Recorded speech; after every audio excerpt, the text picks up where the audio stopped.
people excited about food and home cooking. Basically, all the emphasis is about making food you can store in your freezers, doing one batch, and it helps your family out. Everybody's busy, everybody's not got enough time, so all this channel is going to be about getting food done in a small amount of time that can be healthy and good for you. I'm going to show you lots of ways about hiding vegetables and things like that in your sauces for your children that are not necessarily big on eating your vegetables.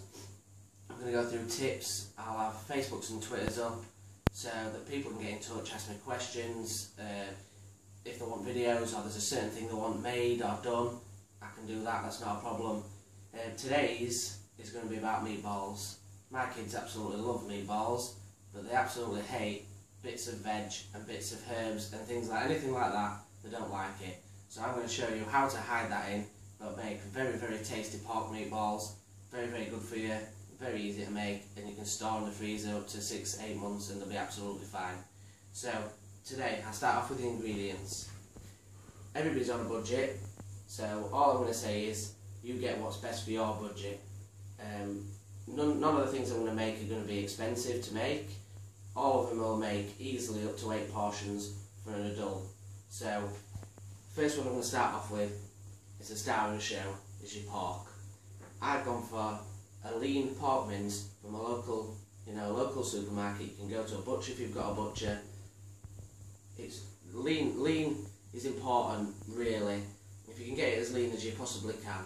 The reason being is we don't need too much fats for your children, and to be honest, when you cook them in a sauce, it leaks all into your sauce, and you don't need that. So as lean as you can get, but not.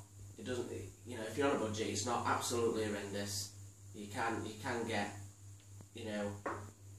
coarse or anything like that. It's fine. So your second, Italian tomatoes. Just any type of chopped in tomatoes is absolutely fine. Doesn't matter if they're whole plum tomatoes in sauce. Doesn't matter if it's a passata, like just a normal tomato sauce, or chopped tomatoes. It's fine. Any of those are fine. But what I would suggest is you just get a plain tomato. You don't get any of these already made bolognese or anything sauces, because that's just going to defeat the point of you putting all your effort into it.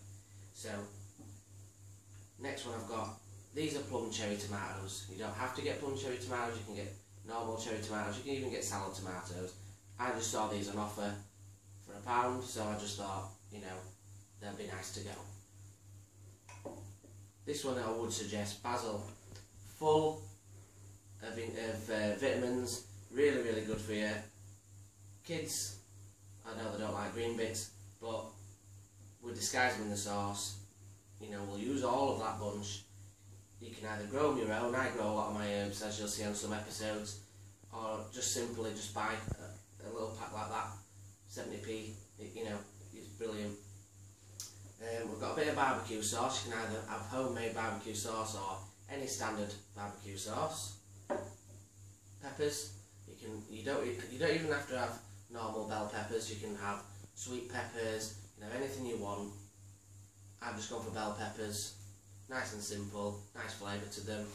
Just make sure you try and include a red pepper in there, because red peppers have got your sweetness and they bring a really nice edge to your dish. Onions. Again, if you want red onions, you can use red onions. If you want spring onions, you can use spring onions. White onions I've gone for because they're really, really good for sauces. Nice, they bring nice flavour to your dish. They tend to be not as strong as red onions as well. Red onions are a bit sweet and they can be too sweet sometimes. So, that's why I've gone for white. Garlic, again, you can use fresh garlic like I'm going to use today. You can buy minced chopped garlic, you can use powdered garlic, you can use confit garlic, you can use anything, you can even use garlic puree. I just use fresh because that's what I'm about, I like to use the fresh. Right, also what you need is a couple of slices of bread. This will become, this will come out when I explain how to do it. So, don't be in despair if you haven't got a blender. It's just a tiny little mixing machine, just a normal food processor. This one I picked up for £10. You can get them from any shops like that. Really easy to use, and it makes your life easy. If you can't have can't get one, or you haven't got the money to get one, absolutely fine. Just buy some breadcrumbs already bought, really cheap, you know, in your tubs. You can use that, that's absolutely fine. The reason I've got a processor is it's not more for the bread, it's more for your meat, which I'm going to go on to now. But first, if you haven't got breadcrumbs, what you need to do is get a couple of slices of bread, cut the crust off,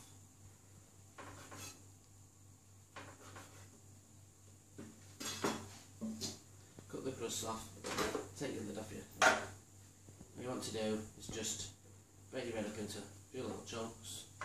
Sorry if this is going to be loud, we'll just whiz it up.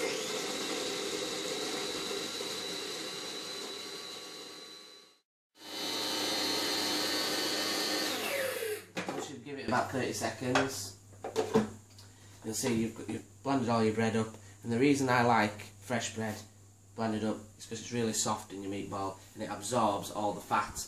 If you use dried breadcrumbs, it tends to be a bit more, it tends to dry your meat out a bit more. This absorbs, you know, all the oils and all the flavour of your meat, and it keeps it in your meatball. It makes it really, really tasty. So what I'm going to do is I'm just going to get a bowl. There we go. Right, so what I'm going to do is take my breadcrumbs and put it into my bowl. Trust me, it doesn't get much more simple. So, next, your meat. Be careful when you take your meat out of your packet, because a lot of times they have a piece of paper under the back of it to stop all the juices going out into your packet.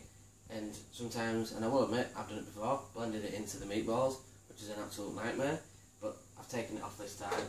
So just break that into little chunks, spread that around your blender. If you haven't got a blender and you're doing it at home, I would suggest trying to get the most finer minced pork that you can buy, or if not, ask your butcher, if you're getting it from a butcher, if they can do it for you, mince it a lot, you know, it's finer for you. But if you've got it, the blender really is the best, and I'll give you an example why. Your children are very picky about bits, about, you know, how the textures are. This way, what we're going to do is we're making it almost into a smooth texture, and that is brilliant for your children because it's easy to eat, it's really smooth, it'll break down with a fork and mix it into the pasta, it's lovely. So what we're going to do now is I'm just going to get a couple of seasonings. Salt, obviously be wary for your children, or be wary for, you know, for adults. You've only got a certain amount of intake of salt.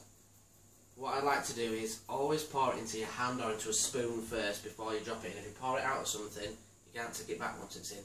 So there we've got roughly half a teaspoon. Now you might not have seen this salt before. This salt's called flake salt or shaved salt.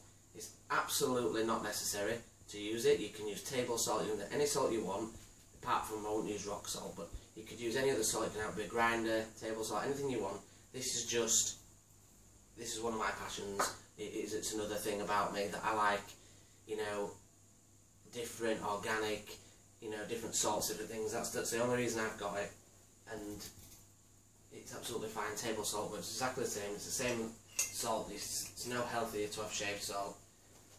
Right, so we've got a bit of salt in there. We're going to add a bit of fresh ground black pepper. Not too much. It just depends. If you know your children, you know your audience, your adults, whoever you're cooking for, how much pepper they're going to like. People don't really understand that you need more than you think you need to flavour meat, 'cause it's quite dense. So we've added a good 2 or 3 turns on a pepper mill, you know, for that. So next thing that we're going to put in there is a bit of barbecue sauce. I know this sounds crazy, but a lot of people put barbecue flavourings into things. This is just a quick way of putting it in. And when you make a tomato sauce, like I'm going to show you, sometimes you need a sweet edge in there to take off, you know, the sharpness of your tomatoes. So what we're going to do is just a quick drizzle around like that. So that I'd say that was probably if you're going to do it out of a bottle, I'd say that was about 2 or 3 good squirts, or probably 3 tablespoons. So what I'm going to do now is put the lid on and give it a blend again. Sorry for the noise.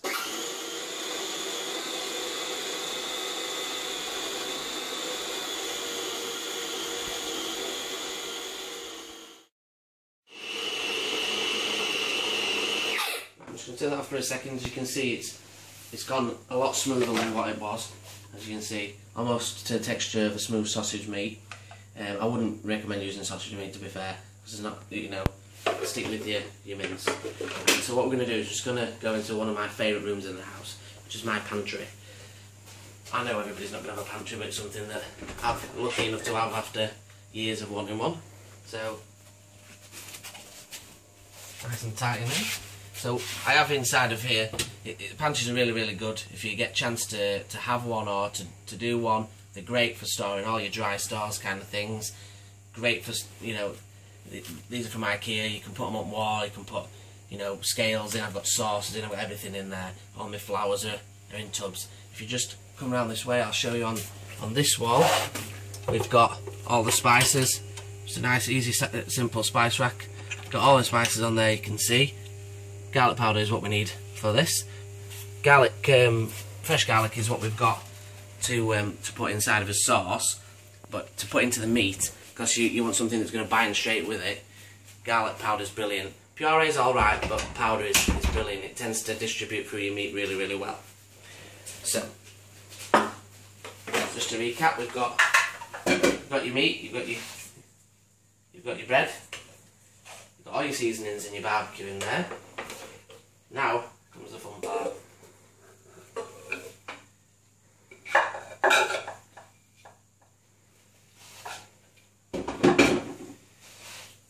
A little shake of garlic, remember what I said before, into your hand. So there's about a teaspoon, and you want about 2 teaspoons in there of garlic powder. Put that there, get a silver spoon. And all we're going to do now is, these spoons are brilliant, really cheap. You can get them any shop, any supermarket, nice and soft, heat resistant. You want a good one with a metal handle so then you can stir and it just not snap in your hand. So all you're doing is just mixing it together. With this, just use a forward and back motion, just trying to incorporate all the breadcrumbs into it. As you can see, all your breadcrumbs are starting to absorb into your meat. I'll put this side here to see better. So it's a nice rocking motion. Because you've got the right amount of stuff in it, it'll stay to a texture where you're able to handle it. Don't worry if you can still see bits of bread, that's absolutely fine, because as soon as you cook it, everything will absorb into it. It'll be lovely. Don't worry about that at all.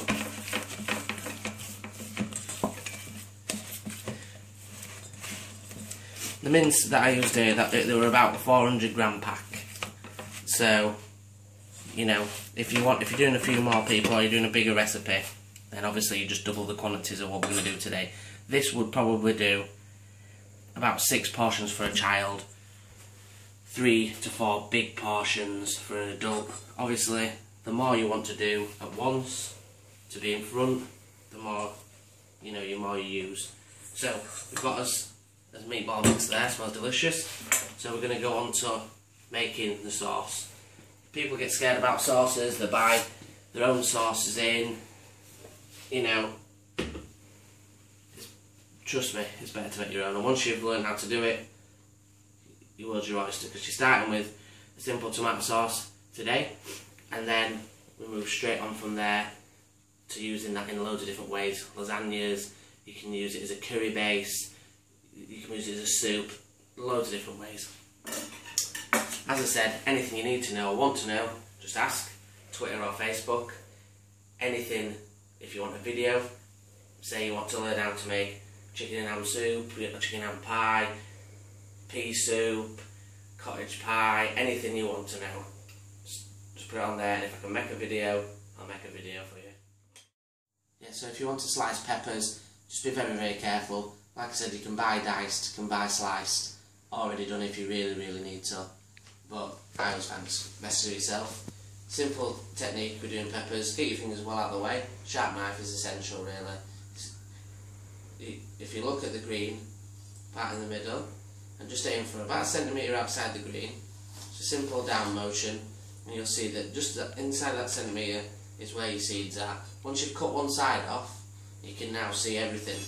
So just turn it on its back, straight down, turn it onto its back, straight down, and take the end piece off, and you'll be left with that. So any seeds you find, it's probably best to knock them out. You can take the pith out, but to be honest, the way we're doing this, you know, you're going to blend it, so it's fine. Right, so again, take one side off, and just work it round.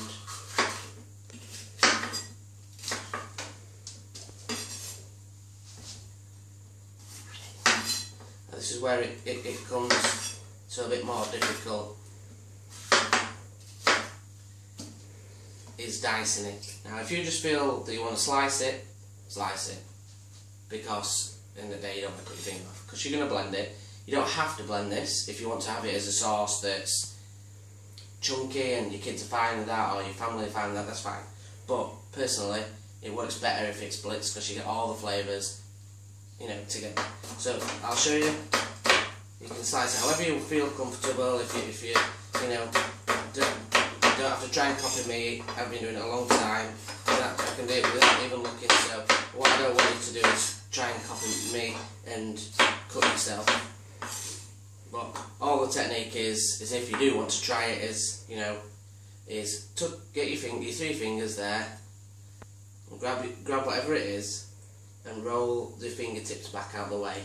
And what you're using is, you're resting your knife against that. Can you see that? You're resting your knife against it, and that's a guard. So once you keep your knife straight, you'll never cut yourself unless you lift it above, because that guard of your fingers are out of the way. So you lean your knuckles forward, and you can do your tapping action without catching yourself. Now if you were going to dice that, you just take those sliced ones and just turn them sideways, and then slice them that way to dice it. But like I said, it's not essential today. You can slice it, it's fine. So quickly slice through these.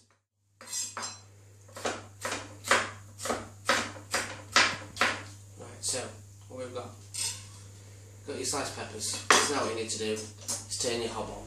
Turn it on to a medium heat. Obviously this is an induction hob, so it's a bit different. So I'm going to put this on about 6. So that's medium heat really for you, for a gas. But electric, obviously, just to look at your dials and see for a medium heat. If you've got one, great, wooden spoon. If you haven't got one, get one. But no, if you've got a plastic spoon or a metal, the reason I don't use metal spoons in them is because you scrape your pan. And wooden spoons are great, as long as you wash them after and they don't soak in, they're great. So oils, I use olive oil, extra virgin always, because it's brilliant flavour and brilliant for health-wise. But you can use rapeseed, you can use veg oil or sunflower oil. It's just a less healthier option, that's all. But personally, I always use olive oil. So if you want to have a look, I've got a good splash of oil there. Seems like a lot, but it's not too much, that. What we're going to do is we're going to go straight in with your peppers.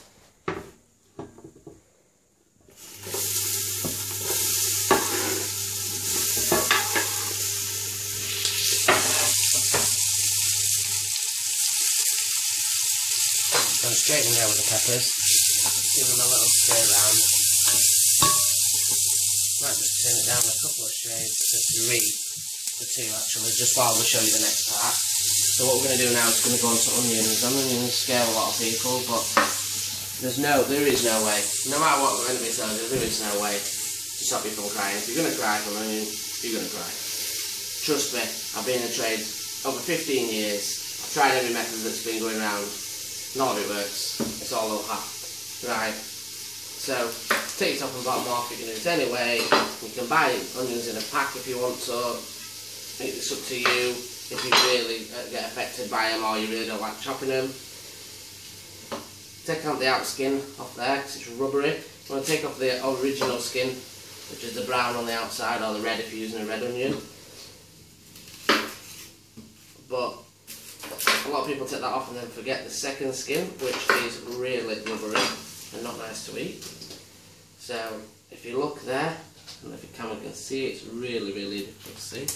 There's one skin, there's two skins, and that's the second. To pull it by your second skin, that's the one you don't want. Like I say, doesn't matter. Cut your onions however you want. You can cut them lengthways, cut them that way. Doesn't matter.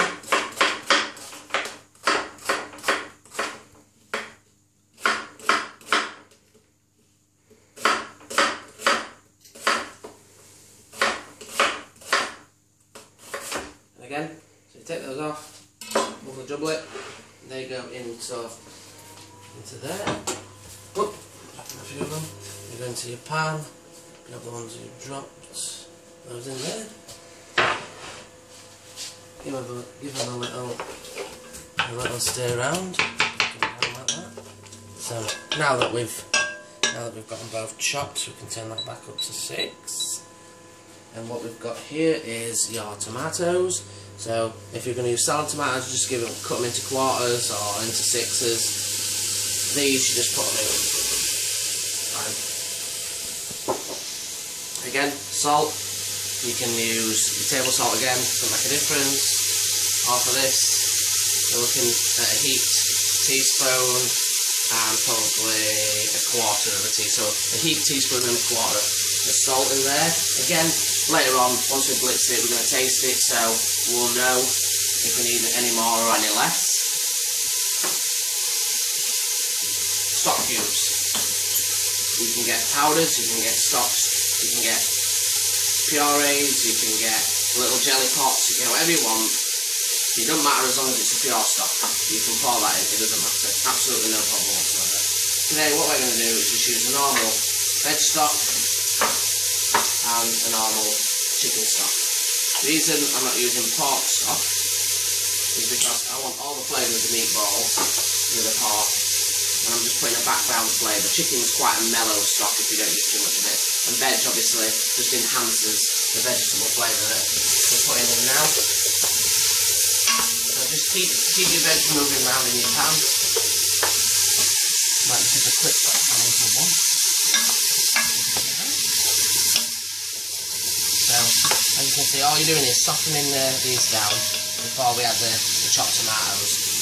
Because you're not cooking it the whole way, this is what you've got to know, you're not cooking it the whole way in this pan, on this hob. What we're going to do is put it in the oven. So that's another top tip.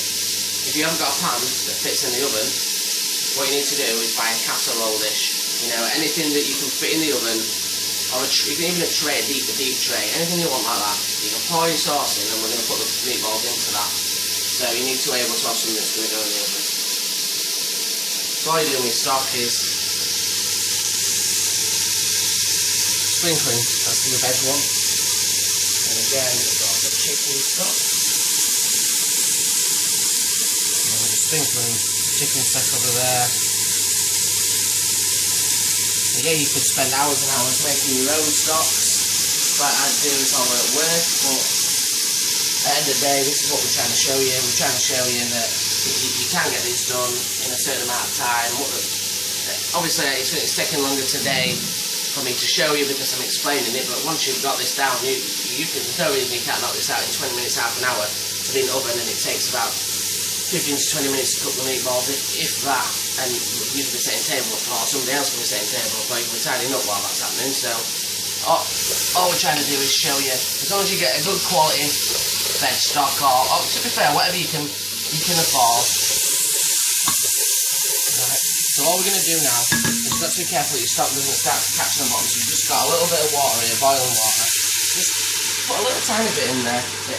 It'll help break down your vegetables, and it'll just start to make like a little mini stock, if that makes any sense. It just starts to get your flavours going. So while it's doing that, what we're going to do is get the garlic going. So again, if you've got garlic puree, then that's great. You can use that. If you haven't got garlic puree and you want to use garlic bulbs like I'm using, rock your knife into it, tap up back your knife, and that'll break out the stem. From there, just break off 3 cloves you need for this. So this is the bulb with everything on it. If you break anything off it, they're cloves individually. Anybody tells you that. Take off. Each clove will have a bit of the base on it. So what you need to do is just take the base off, the little tiny root at the bottom. Like that. And don't worry, just because it looks like this, it'll be really strong, it won't be strong. So all you need to take is take that outside skin off. If you don't like garlic, don't put garlic in it. It's as simple as that. If you're allergic to it or you don't like it, don't put it in it. It's fine. It's easily adaptable. It's absolutely fine. Just take those 2 off. Nearly there. Come back over to the pan and give it a stir. A touch more water into there.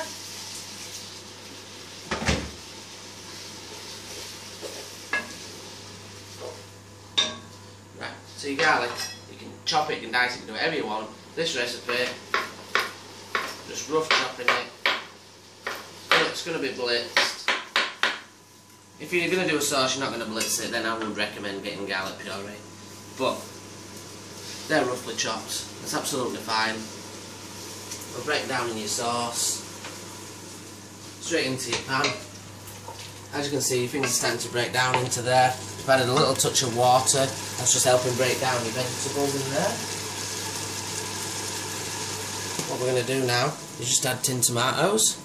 So there's 2 tins there, normal size tins of chopped tomatoes in there. That should be enough for this dish. Tomato puree. People might wonder why there's no tomato. I am putting tomato puree in. For me, you can add it if you want, but it tends to be a bit bitter.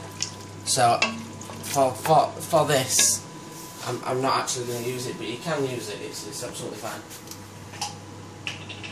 And then the rest of your barbecue sauce. Again, this is about 4 squirts or 4 tablespoons of barbecue sauce. I'm just going to put that in there to give it a little smoky flavour.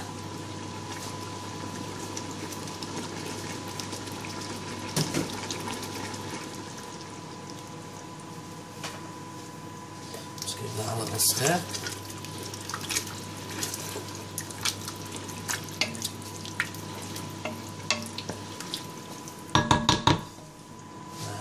All you need to do now is let that tick over for about 5 or 10 minutes. My suggestion would be, I've done it a bit back to front, but my suggestion would be start your sauce first and then go on to your meatballs. So that's now simmering away. I'll show you how you need to do your meatballs, and then we'll come back to the sauce and see what's happening with that. Meatballs. Right. Take away your spoon. You can do this with a hand. You can do it with a normal spoon or whatever you want to do. It's absolutely fine. I'm going to do a bit of both, so what I'm going to do is get a dessert spoon out there really good, because you can scoop them against the side of your bowl. So get it all into a big pile. And to me, that's a good size meatball. To me. To your children, even for your children, they will break down, you know, with the back of a fork. They'll be beautiful. It doesn't have to be tidy, they don't have to be clean. It doesn't matter, as long as they're a rough shaped ball, they're absolutely fine.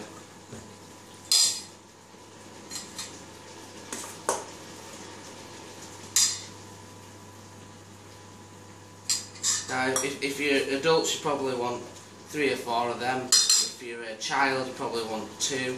If you're a toddler, which are absolutely fine for toddlers, you're probably only going to get away with 1. So, if you're doing this for your infants that are up to 2 years old, you're laughing, because you'll get probably 10 meals out of this one dish. If you're going for toddler, even if you've got a toddler that doesn't eat much. My children are 3 and 5. And you know, they eat roughly 2 of these. My daughter maybe 1.5, but my son will eat 2 of these easily with some pasta. So you just keep going until you get them all nearly there.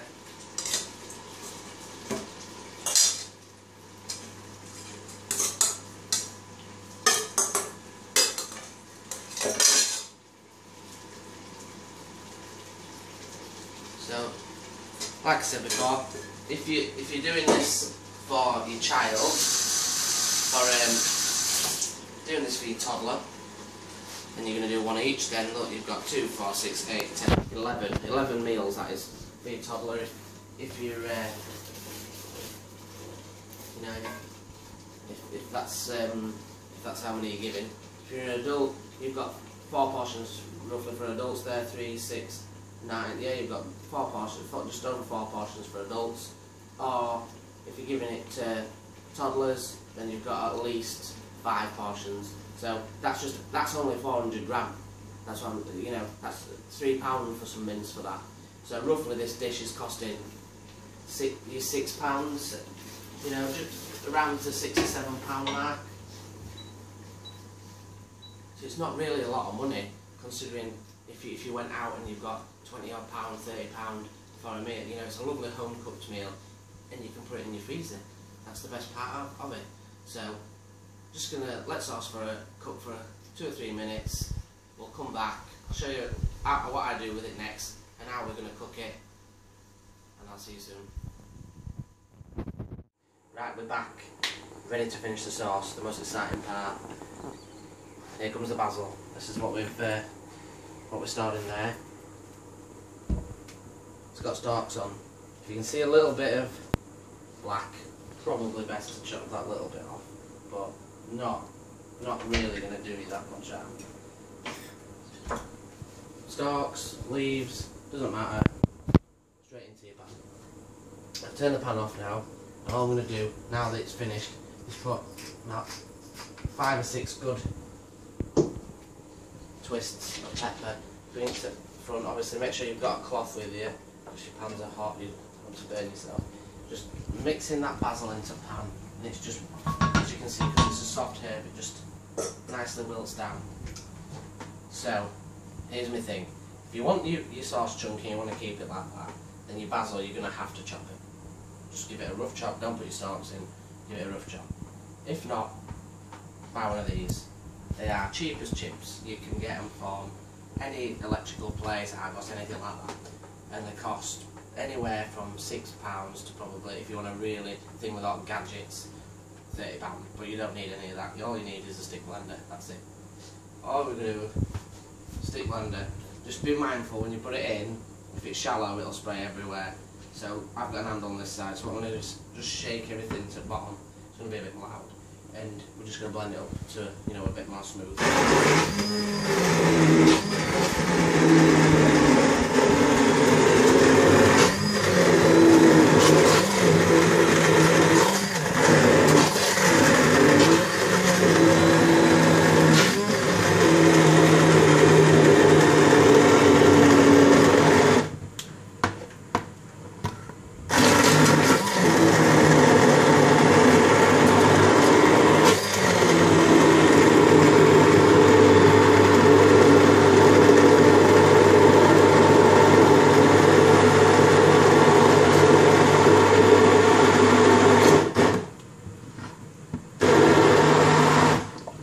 There we go. It smells delicious. Alright, so at this stage, what you need to do, which is very important in all cooking, and I won't say I drill them, but I make sure that it's put into my chefs. Taste, taste, taste, taste. Always taste everything you cook.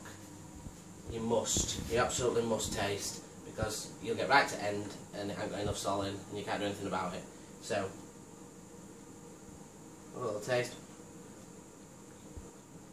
Really nice, but see, I wouldn't have known. Needs a slightly bit more pepper, but that's just for my taste. And it needs a little touch more salt. So what I'm going to do is put a little bit more salt in. But other than that, it's virtually perfect. So give it a little stir. Now, if you don't, your kids won't eat, everything's blended in there. and there's no big bits or anything like that. But if your children or your adults or anybody that you're cooking for don't like that, then all you have to do is pass it through a sieve. So I'm not going to do it, but I'll show you what kind of sieve you use.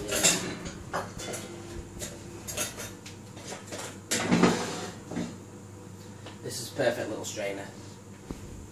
Simple, anything like that, or even thinner if they're really fussy, and just work it through with the back of a ladle back into another pan, and you can have a smooth, it'll be smooth, and you won't have any bits in it, you'll still have your flavour. But personally, what's going to happen is we're going to put it in the oven now for 15-20 minutes, and it's going to cook down even more. And once you mix it into your pasta, they're not really going to know, and they're just going to eat it. So that's the best way to do it. But this here, as you see it now, if you had a touch more water to it, so it's slightly thinner, and you give it a good blend, you've got a soup. If you want to break up some spaghetti and cook that and add it to it, you've got some minestrone soup. If you want to add some chilli powder to it, you've got a chilli soup. This is what I mean by universal. This is just like a standard base tomato sauce. So there's a sauce. Now all I'm going to do, obviously, now if you had your tray, if you had a tray and you didn't have this and you needed to pour it into a tray to cook it, this is the time to do it. Or if you've got a casserole dish, just make sure it's deep enough, because as soon as you add in your meatballs, your level's going to go up. So I'm lucky I've got an industrial style pan with a metal handle. I can put that in the oven. So if you haven't got, now's the time to pour it into a tray. A lot of people cook your meatballs or seal them in a pan. If you want to do that, you can do that. My only reservation is you're sealing the outside of it, and when you seal the outside of it, nothing can get into it. And what we're trying to do here is absorb the sauce into it to make it such a tender, soft meatball. You won't able to do that if you seal it first. Just bear that in mind. If you want to, that's absolutely fine, and you can serve the sauce over top. Not a problem. Even if you want to cook them separately, cook them separately. But for me, it's got to be cooked in sauce. I think my children would be very upset if they weren't cooked in the sauce. So all you're going to do is just drop them. Be careful when you drop them in. It's very hot, the sauce. Work them around the outside is the best way I find. If they're on top of each other, it doesn't matter. They won't stick to each other. Just drop all the sauce in like that. Drop all the meatballs, into the sauce like that. Beautiful. And the good thing is, when we've cooked this, you're probably going to have some more sauce left. Probably. So when I show you at the end where we pot it into different individual pots and how to freeze it, we're probably going to have some sauce left. That sauce is gold, because what you do is you just pot that separately on its own. You come home from work, you have a chicken breast, a piece of fish, cook that off, cook some pasta, toss your sauce with your pasta, you've got a complete dish. It can go with rice, anything. If you keep that sauce separate, you can add that to anything. So that's a good tip. So what we're going to do is, I've got my oven on. It's on about 220 degrees. If you've got a gas oven, you want it on about gas mark 7, gas mark 8, yeah, probably about gas mark 7. But make sure you just rotate it if you're in a gas oven, because they do sometimes cook uneven, so make sure you rotate. So what I've done before is set my tray right to the bottom, so then it gives me space for my pan. Make sure you test that before you turn your oven on, otherwise you're going to struggle when it's hot. So make sure you've got a cloth and a good grip. Into there we go. Now that's going to take about 15 to 20 minutes tops. Might even be quicker than that if your meatballs are about the same size as mine. So the way to test them, I'll show you when we get them out, but the way to test them will be to take them out onto your board, and you could break them with a spoon, they're that soft. So you'll be able to see inside if they're cooked. That's what I call the chef's treat. That's the one that you try. So when it gets to that point, we'll come back, we'll have a look, and then we'll show you how you need to pop them up for freezing. Okay, join me soon. Right, so we're back. Just have a quick 2 seconds before we get them out of the oven. These are the little pots. They're brilliant. You can buy them from any bargain shop or supermarket. It's got cardboard lids, and you can label them whatever you want on them, and then we're good to go. So I've got a few out here for this particular dish, and I'm just going to show you how I would store it basically. So let's go over to the oven and hopefully we've got something that's cooked. Watch yourself with the heat. So delicious. Right, so wish you had smell-vision right now.